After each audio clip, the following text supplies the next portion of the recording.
Hello and welcome to episode 3 of the Boundless World Builder bite-sized series. This episode is going to be all about prefabs, and as a heads up, it's going to be longer than 5 minutes, merely because there's a lot to cover here.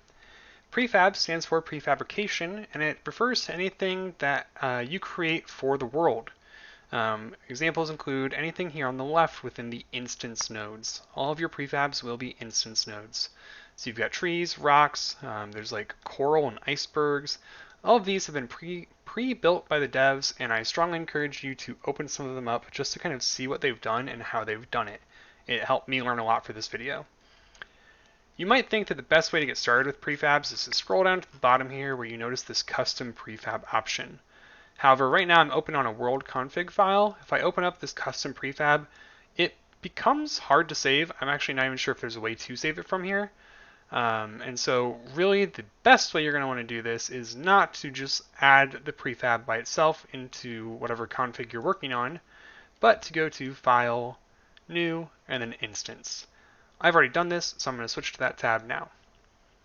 When you first do this, it's just going to load this little box on the left, which is pretty small, just says unnamed custom instance.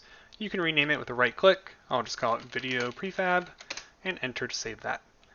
You'll then want to go ahead and click your custom prefab. It's going to load this box and you'll connect the dots. At that point, you can then hit join client. You might need to launch your client and it will get you to this world, which is big and vast and empty. You're able to see all the way down to the mantle. However, you should not start building on the mantle yet. Instead, you're going to go back to the World Builder program and you're going to click plus prefab. You're then able to teleport to the prefab, which takes you pretty directly in front of this green block floating in midair. This green block is black right now, and I'll explain why in a minute, but it is the center of your prefab. You are able to delete it out. If you hit E, you'll notice that you have some cheat tools, including a pickaxe that one-shots anything, and then you've got some natural blocks that kind of give you some options to play around with. You also have a delete block. The delete block is how you can make sure that you get gaps. So if you want something to be put underwater, but you don't want water in it, put a delete block and it will get rid of anything in there.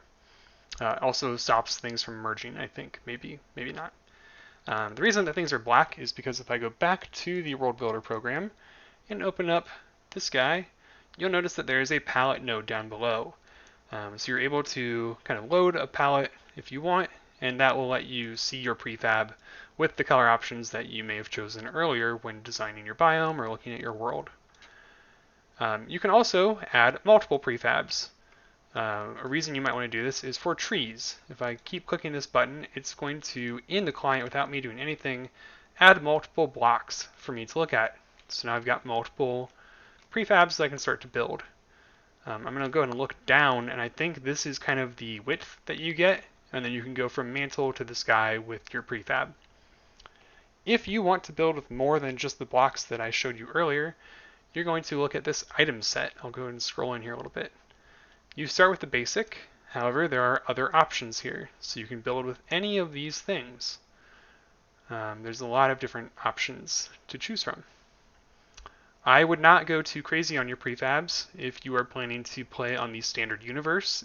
If we do get to use World Builder for real worlds, I'm assuming that the devs will probably shut down, giant trees made of diamonds or whatever pretty quickly.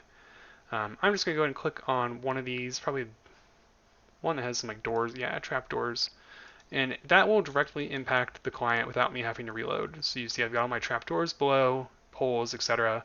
My entire inventory has changed. I'm going to go back to World Builder and take a look at some of the things that I've done. I am not a great builder in any regard, so I do apologize for what you're about to see.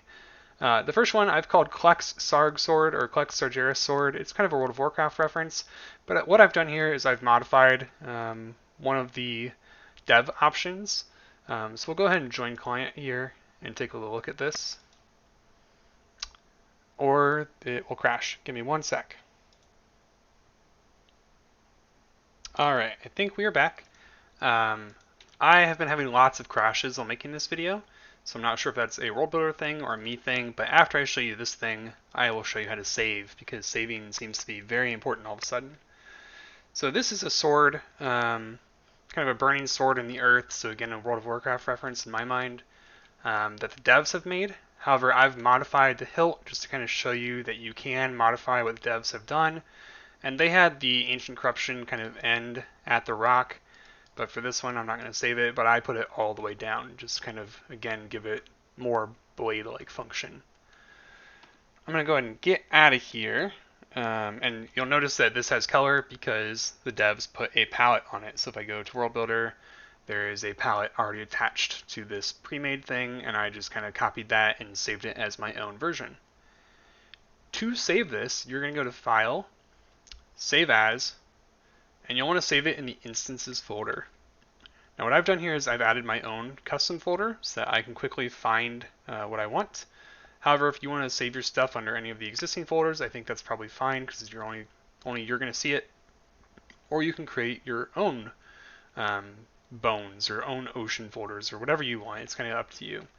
And then you would just name it something and save it. What that will do is then if I go up to my folder and find my Sargeras sword, I'll click on that and it just gives me this.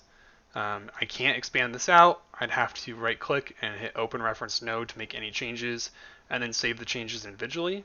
However, it gives you a lot more kind of freedom in what you do with it, and it reduces clutter. So with that up, I'll go ahead and show you some of the trees. Hopefully the client doesn't crash again.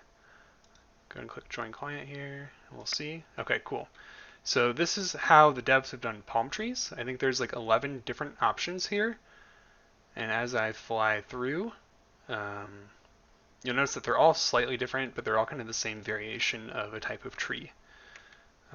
So this is how you can kind of take a couple of things that look similar, add them, and then if I go back into the world builder, you'll notice that there's a box that says rotatable, so it will automatically rotate it when it builds the world with this prefab, and it makes your world feel a little more natural. You can kind of create forests out of 5 different trees, and it looks totally normal.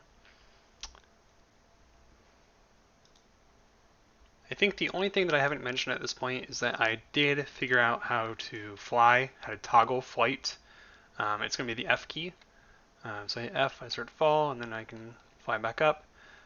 That works in the visualization tool as well, F to fly, so you can kind of fly around and check things out.